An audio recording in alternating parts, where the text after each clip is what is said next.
네, 오늘은 대국민 대도약 3대 메가 프로젝트에 대한 자세한 내용 조금 더 분석해 드리도록 하겠습니다. 권소연 이데일리 마케팅 센터장 와 계십니다. 어서 오세요, 센터장님. 네, 안녕하세요. 네. 네. 어제 이제 청와대가 국민들에게 이제 보고를 했죠. 어떤 네. 내용이었는지 좀 자세히 네. 들어볼게요. 오늘 지금 이 방송 전에도 계속 이제 이 이슈로 방송을 하셨던데 네. 아마 오늘 하루 종일 이 얘기를 하지 않을까 싶어요. 어제도 네. 마찬가지였고.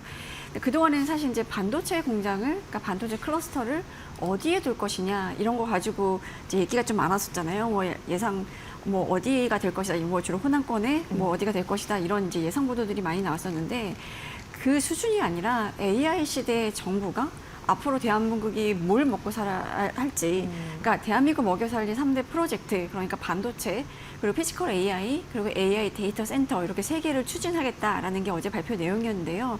그러니까 반도체를 만들고 AI를 학습시키고 또 AI를 산업에 적용하는 전 과정을 대한민국 안에 구축하겠다라는 어찌 보면 이게 산업 대전환 프로젝트라고 할 수 있는데요.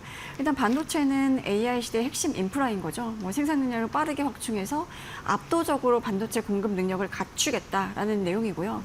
피지컬 AI는 이제 제조업의 AI를 접목하는 프로젝트인데 뭐 우리가 산업용 로봇이라든가 뭐 휴머노이드, 뭐 자율주행, 뭐 스마트 팩토리 이런 게 대표적이잖아요. 지금 네. 근데 기본적으로 이제 영남권에 있는 이 피지컬 AI의 기반을 더 확고하게 이제 구축하겠다라는 내용이고, AI 데이터 센터는 이제 워낙에 대규모 데이터를 처리하고 AI 연산을 뒷받침하는 이제 기반 시설인 건데, 초대형 AI 데이터 센터와 이제 국가 AI 컴퓨팅 인프라를 구축하겠다라는 계획인 거예요.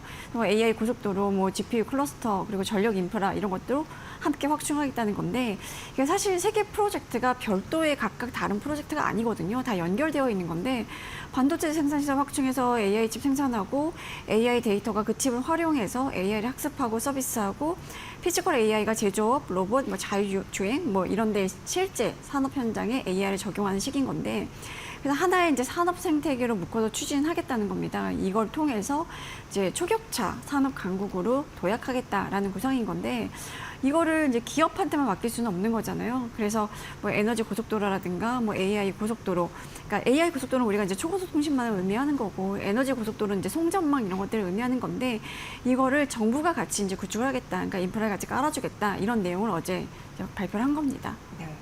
근데 이제 투자 규모가 5천조 원에 가깝던데 그동안 네. 메모리로 돈을 많이 벌어서 온 건지 그쵸. 굉장히 5천조 원이면 굉장히 큰 거잖아요. 이게 감이 와닿지가 않잖아요. 네. 그러니까 이게 사실 뭐 단군 이래 거의 최대 규모인 거고, 네. 사실 이런 숫자가 나온 적이 없었던 것 같아요. 우리가 정부 주도로 어디에 투자를 하겠다라고 할 때도 이런 숫자가 과연 나온 적이 네, 있었나 네, 싶은데, 어제 뭐 이제 삼성전자 이재용 회장 그리고 SK하이닉스의 시태 원장이 나와서 각각 어디에 어느 정도로 어떤 시설에 투자할 것인지를 이제 발표하긴 했는데요. 삼성과 SK 투자액을 합치면 4,755조 원이고, 거기에 뭐 AI 데이터 구축에 참여하는 뭐 GS라든가 네이버의 투자액이 220조 원이에요. 이걸 다 더하면 4,975조 원. 그러니까 이제 5천조 원 규모가 되는 건데, 이게 0.5경이라고 표현하면 조금 더 커 보이죠. 이게 경까지 이제 동원해야 되는 수준이 된 거예요. 근데 지금 뭐 용인이나 평택, 이천에 반도체 공장 지금 짓고 있거나 있잖아요. 그러니까 이 수도권은 사실은 첨단 반도체 핵심 생산 기지였고, 이제 이게 설계 중심, 연구 개발, 뭐 최첨단 메모리를 생산하는 곳인데, 이 여기로만 이제 부족하다라고 하니까 광주, 전남 뭐 이런 서남권에서 반도체 신규 생산 시설 이제 지어가지고 이제 제2의 반도체 생산 기지화를 하겠다라는 거고요. 사실은 이제 호남권에 반도체 생산 설비를 지을 때 뭐 이제 전공정, 그러니까 그 사실 반도체 그 전공정, 후공정을 나눠보면 전공정이 훨씬 이제 난이도가 높거든요. 전공정까지는 조금 힘들 것 같고 후공정만 짓지 않겠냐고, 뭐 이제 패키징 같은 이런 시설만 짓지 않겠냐라고 예상을 했는데, 어제 발표된 바로는 핵심 제조 공정인 이 전공정까지 다 포함해서 짓겠다라고 했고요.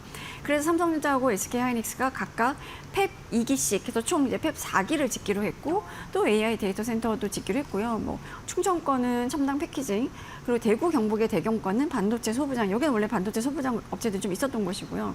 동남권, 그러니까 우리가 부울경이라고 부르는 이 동남권에는 피지컬 AI로 각각 역할을 나눠서 대한민국 전체를 하나의 AI 산업 네트워크로 재편하겠다라는 구상이었는데, 지금까지는 사실 우리나라의 산업 지도가 이제 경부축을 중심으로 이루어졌었어요. 네. 근데 이거를 전국 곳곳에 이제 AI 거점화를 해서 정말 AI 중심의 전국 산업 벨트를 만들겠다라는 큰 그림을 이제 어제 내놓은 거죠. 네.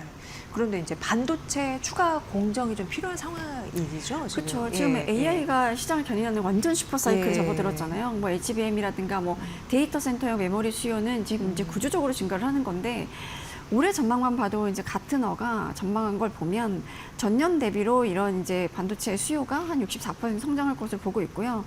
반도체가 사실은 과거에는 이제 시클리컬 산업, 이제 주기가 있는 경기 민간 산업이었는데, 이제는 이게 구조적으로 성장하는 산업이 됐다는 평가인 거예요. 이게 AI 중심의 산업 구조로 재편이 되면서 뭐 어쩔 수 없이 이제 반도체 수요는 계속 늘어날 수밖에 없는데, 보면 이제 삼성전자나 SK 하이닉스에 5년 단위로 장기 계획을 하자. 물량을 이제 5년은 이제 믿고 우리한테 공급을 해달라. 다만 가격은 지금 고정하는 게 아니라 시장가로 이제 반영해주겠다. 네. 이러면 사실 제조업체 입장에서는 완전히 이제 값을 나눠보면 값의 위치에서 계약을 하는 건데, 예전에는 사실은 이제 PC나 스마트폰 교체 주기가 이 반도체 수요를 좌우를 했잖아요. 그런데 이제는 AI 그리고 데이터 센터가 아주 상시적인 수요를 만들어내는 구조인 거고, 최근 이제 마이크론이 실적 발표할 때 보니까 그 마이크론도 AI 메모리 공급 부족이 최소 2027년까지는 이어질 것이다라는 전망을 내놓기도 했더라고요. 그러니까 지금 이런 상태니까 반도체 기업들 모두 이제 자본을 쏟아 부으면서 생산 능력을 이제 공격적으로 늘리는 중인데, 우리나라만 그런 건 아닙니다.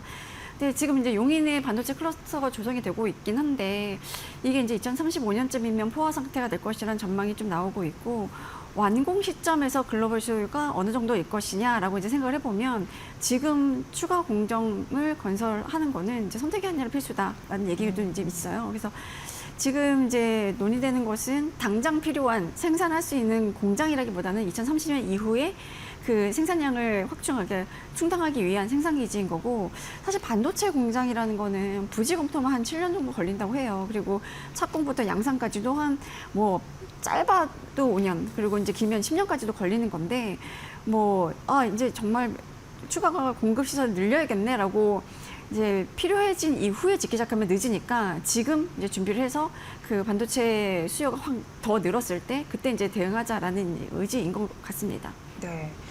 그렇다면 제2의 반도체 기지로 왜 호남을 이렇게 딱 점찍었는지 이 부분도 좀 궁금하더라고요. 이게 사실 호남권이 거론될 때부터 이런 얘기가 굉장히 많이 나왔었어요. 왜 호남인지, 그리고 호남의 한계가 무엇인지, 장점은 무엇인지 이제 여러 분석이 좀 나왔었는데, 네네.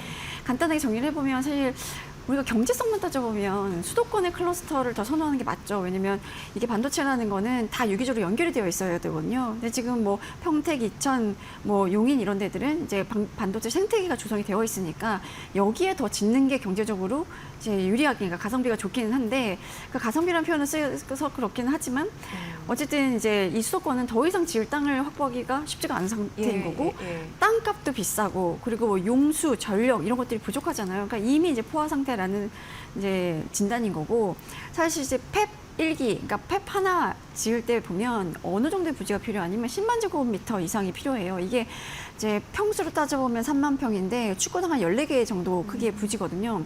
이 땅을 확보할 수 있는 게 어디냐라는 걸 이제 따져봤을 때, 호남에 그래도 이제 이런 땅을 확보할 수 있는 공간들이 좀 있네라는 이제 결론이 나온 거고, 펩을 돌리기 위해서는 하루 평균 1기가와트시의 전력이 필요합니다. 이거는 대형 원전 한 개의 생산량에 맞먹는 이제 수준인 거고, 물도 20만 톤이 필요해요. 그러니까 요 수치는 펩 한 개당인 거고, 네. 지금 이제 짓겠다는 게 펩 뭐 2개, 최소 이제 2기 막 이런 거잖아요. 그리고 호남권에 지금 SK하고 삼성이 짓겠다는 게 4기니까 그만큼 더 큰 이제 뭐 전력, 물, 부지가 필요를 한 건데, 이런 면에서 호남이 갖고 있는 장점을 따져보자면 일단 전력 공급이 좀 유리하긴 하죠. 그러니까 수도권은 이미 전력만 포화 상태인데다가 그 전력을 까는 데 있어서, 그 전력을 이제 공급받는 데 있어서 필요한 이제 송정탑 이런 거 건설에 주민들이 엄청 반대를 하고 있잖아요. 네. 근데 이제 전남 같은 경우는 전력 자립도가 197%나 된다고 해요. 그리고 전남 영광군에 한빛 원전이 있잖아요. 그리고 전남은 기본적으로 국내 최대 재생에너지 생산지예요. 뭐 태양광 시설 이런 것도 이제 많이 있고 이제 서남에 있는 해상 풍력과 연계할 수 있는 장점도 있고 뭐 이런 상황인데다가 이제 우리가 아리백이라고 하잖아요. 지금 글로벌 빅테크나 기업들이 친환경 에너지를 그러니까 친환경 에너지를 사용해서 만든 제품의 비중 이런 것들을 좀 따지고 있는데 그렇게 생각하면 지금 친환경 에너지의 비중이 높은 이제 호남 이런 데 반도체 생산 시설을 지으면 아리백 요구에 이제 어느 정도 만족할 수 있는 제품을 만들 수 있다라는 장점이 좀 있는 거고요. 이 산업용지를 보면 이제 광주 첨단 3지구라든가 뭐 빅그린 국가산업단지, 뭐 군공항 이전 부지 이렇게 약간 부지를 확보할 수 있는 이제 여력이 좀 있고 또 물을 확보하는데도 뭐 보면 이제 광주에는 정성호가 있고 영산강이 있고 뭐 이런 데서 용수 확보가 가능하잖아요. 이게 사실 반도체를 만들 때 쓰는 물은 굉장히 순도가 높아야 되거든요. 수질 보장이 돼야 되는데 뭐 이제 수질은 좀 검사를 해봐야 되긴 하겠지만 워낙에 이제 요새 물 재생에 관련된 기술도 많이 발전했기 때문에 물과 관련된 우려는 그렇게 크지는 않은 것 같습니다. 네. 들어보니까 사실 투자하는 만큼 극복해야 될 과제도 좀 상당한 것 같네요. 그렇죠. 네. 이게 사실 이제 전력 공급 면에서 보면 이제 그 호남권이 괜찮다라는 평가이긴 하지만 또 한편으로 보면 이 반도체 팹이라는 거는 365일 24시간 1초도 전력 공급이 끊기면 안 되는 맞아요. 시설인데 호남은 재생에너지가 풍부하지만 우리가 재생에너지라고 하면 변동성이 좀 크잖아요. 그러니까 태양광은 날씨가 흐리거나 비가 오거나 이러면 생산량이 줄어들 수밖에 없고 풍력도 바람이 불어야 이제 전력이 생산되는 구조이기 때문에 그 원전 같은 조금 안전적인 발전원과 연기가 되고 그리고 이제 전기를 생산해서 이거를 이제 저장해 놓을 수 있는 ESS 같은 인프라도 구축을 해야 돼요. 그리고 이제 영남권 전력을 공급할 수 있는 송전로, 그러니까 송전선 이런 것도 이제 추가 건설을 해야 되는데 워낙에 우리가 용인 반도체 클러스터를 건설할 때 이제 송전탑 건설 이런 거에 주민 반대 부딪히고 이래서 그런 부분은 조금 이제 걱정이 되는 면이 있다라는 네. 이제 분석도 나오고 있습니다. 네. 네, 이제 반도체 생산은 사실 공장만 짓는다고 되는 거 아닌데 수도권이 아닌 지방에 있다 보면 사실 물리적으로 거리가 좀 멀잖아요. 맞아요. 그것도 좀 신경 쓰일 수가 있을 것 같아요. 그것도 이제 네. 호남권의 반도체 클러스터가 들어설 때 이제 약점 중에 하나로 거론이 됐던 건데 반도체 공장 대부분 수도권에 있죠. 그리고 소부장 기업들은 대구 경북 쪽에 위치해 있거든요. 그래서 이제 수도권을 중심으로 영남 일부에 이제 위치를 하고 있는 이제 상황인데 호남은 물리적인 거리를 아무래도 이제 무시 못하는 상황인 거죠. 특히 반도체는 수율이 핵심인 산업인데 그래서 기술 협업이 되게 중요하거든요. 그래서 팹을 구축하고 클러스터가 조성이 되고 이게 잘 돌아가려면 소부장 협력사들이 같이 호남으로 내려가서 생태계가 이제 조성이 돼야 되거든요. 그런데 이제 소부장 협력 업체들 같은 경우는 지금 뭐 SK나 삼성이나 이런 데는 투자할 금액이 충분하고 투자를 하면 되지만 이 소부장 업체들은 대기업에 비해서는 자본력이 좀 부족한 경우들이 많으니까 네. 호남에 신규 시설 투자를 할 수 있겠냐라는 이제 우려가 좀 나오고 있고 또 하나 중요한 게 이게 반도체 산업은 또 인력 싸움이기도 해요. 인재 싸움이기도 하는데 핵심 인력들이 과연 이제 호남까지 내려가서 일을 할 수 있을 것이냐. 그렇죠. 네. 그러니까 만약에 이제 핵심 인력들이 지방 근무를 좀 기피한다 그러면 기술 경쟁력 면에서 조금 우려되는 부분이 있거든요. 그래서 이제 이런 부분은 여러 가지 보완책을 좀 마련해야 되죠. 인재 확보를 위한 이제 여러 가지 이제 방안을 마련해야 될 텐데 반대로 이제 호남권에 이걸 만들었을 때 순기능이라고 하면 우리가 이제 안보적인 측면, 리스크적인 측면을 좀 봐야 되는데 우리가 뭐 태풍이나 홍수, 지진 이런 이제 자연재해를 겪을 수도 있고 사실 수도권은 또 휴전이랑 가까이 위치해 있잖아요. 테러나 정전 이런 것들이 발생할 수 있는 상황들이 가능성을 무시 못하는데 그게 이제 밀집되어 있으면 지금 반도체가 우리나라 경제 및 수출에 차지하는 비중이 굉장히 높기 때문에 이런 이제 자연재해라든가 뭐 테러라든가 이런 것들로 인해서 반도체 생산 공장이 멈춘다면 그게 경제에 가져다 줄 충격이 상당하다는 거예요.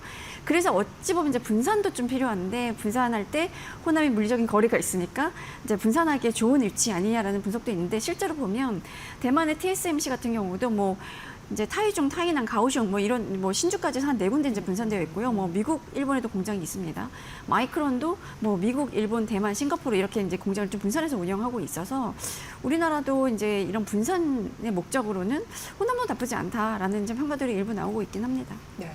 그렇다면 이제 정부 지원책 제공으로 이런 게 다 충분할지 물음표인데 센터장님 네. 어떻게 보세요? 사실 어제 네. 국민보고대회 때 보면 장관들 거의 총출동했어요. 이게 이 반도체 AI, 뭐 데이터 센터, 그러니까 피지컬 AI 뭐 이런 것들을 이제 만드는데 지원이 필요한 관련 유관 이제 부서의 장관들이 다 나왔거든요. 네. 뭐 산업통상자원부 장관, 과기정통부 장관, 그리고 기후에너지환경부 장관, 국토교통부 장관 다 총출동해서 적극적으로 지원을 하겠다라고 약속을 했는데 사실 이제 허벌판에다가 도로, 용수, 전력망 구축해야 되고 이제 우수 인력 데려오려면 정지 요건도 만들어야 되고 이렇잖아요. 그래서 이제 정부의 지원이 어느 정도로 이제 이루어지느냐 이게 이제 절대적으로 중요한 기준이 되는데 뭐 어제 경제 6단체도 이제 일제히 뭐 이제 성명이나 뭐 의견 표시를 한 게 정부의 적극적인 뒷받침이 필요하다. 그러니까 기업 투자가 차질 없이 진행이 되려면 이제 현장으로 세심하게 살펴주시고 전력 용수 부지 이런 필수 인프라 제도 기반 이런 것들을 적기에 지원해 달라라고 이제 요구를 했어요. 네. 그러니까 사실 산업통상부가 입법 예고한 반도체 특별법 시행령 보면 지금 전력 용수 도로 이런 이제 그 시설 비용과 관련해서는 국가와 지자체가 총 사업비의 50% 이상 뭐 크게는 이제 최대 전액까지 이제 지원할 수 있도록 되어 있고요. 또 호남 같은 이제 비수도권 신규 클러스터에는 뭐 부지 지정 그리고 정주 여건 개선, 송전타 대신 전력선을 땅에 묻는 지중화 이런 거에도 이제 재정 지원을 받을 수 있도록 되어 있거든요.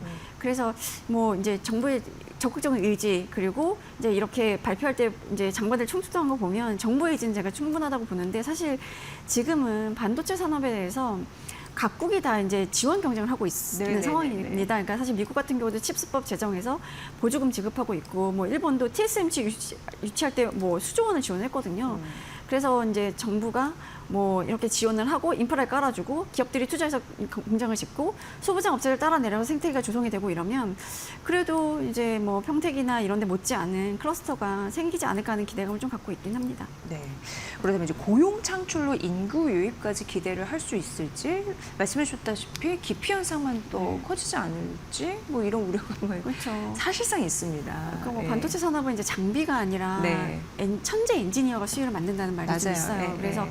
이제 그 수요를 관리할 수 있는 그리고 설계를 할 수 있는 우수한 엔지니어 인력을 호남 쪽에 얼마나 데려올 수 있을까도 관건인데 사실 이제 이런 엔지니어 인력을 이제 우리가 얘기를 할 때 우리가 보통 표현하는 남방 한계선이라는 게 있거든요. 그러니까 판교 라인 뭐 이제 좀 더 아래 내려가면 평택, 이천 뭐 이런 정도가 이제 남방 한계선이라고도 네. 우스갯소리로 얘기를 하긴 하는데 뭐 지금 뭐 하이닉스나 삼성전자 이런 데들이 고액의 성과급으로 이제 이슈가 많이 있었잖아요. 그러니까 그런 성과급, 이제 급여나 성과급 이런데 이제 금전적인 충분한 보상뿐만 아니라 이제 정지 요건이 되게 중요하다고 봐요. 그래서 뭐 해당 지역에 가족들이 같이 내려가서 살 수 있게끔 특히나 이제 젊은 층들은 아이의 교육이 중요하니까 네. 뭐 국제학교라든가 특목고라든가 이런 이제 그런 학교를 거, 네. 설립해서 자녀의 교육 문제 좀 해결하거나 또 의료시설 굉장히 중요하죠. 네. 그리고 문화 인프라 같은 것도 중요하죠. 그러니까 사실 우리가 세종시 같이 세종시는 요새는 아이가 어린 엄마들이 내려가서 살기 굉장히 좋은 도시로 꼽히고 있거든요. 그렇게 이제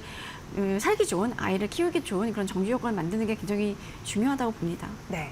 자, 메가 프로젝트 쭉 오늘 설명 잘 해주셨는데 증시에서는 네. 어떻게 접근해야지 괜찮을까요? 그러니까 어제 증시에서는 삼성전자 하이닉스 하락했지만 오늘은 또 이제 분위기가 좀 바뀌긴 했더라고요. 네. 어제 이제 하락하는 거 보면서 이 대도약 그 이제 프로젝트에 대해서 투자자들은 이게 실현 가능한가라는 생각도 하는 것 같고 네. 그동안에 많이 올랐으니까 약간 차익 실현한다는 느낌 좀 들기는 했는데 뭐 앞서 이 시간 앞에도 이제 이런 관련된 투자 아이디어를 많이 제공하기는 하셨더라고요. 근데 사실 이제 정부 발표만으로 단계 급증도를 따라가기보다는 이 프로젝트가 실제 예산, 발주, 착공으로 이어지는지를 확인하면서 이제 단계별로 이제 접근하는 게 좋을 텐데 뭐 아까 많이 말씀하셨더라고요. 뭐 전력 인프라라든가 AI 데이터 센터나 반도체 공장 이런 데는 이제 전기가 먼저 들어와야 되니까 네. 뭐 초고압 hun정망, 뭐 변압기, 전력기기, 전선 업종 이런 데 좀 필요할 거고요. 이런 데들이 좀 주목을 받을 거고요.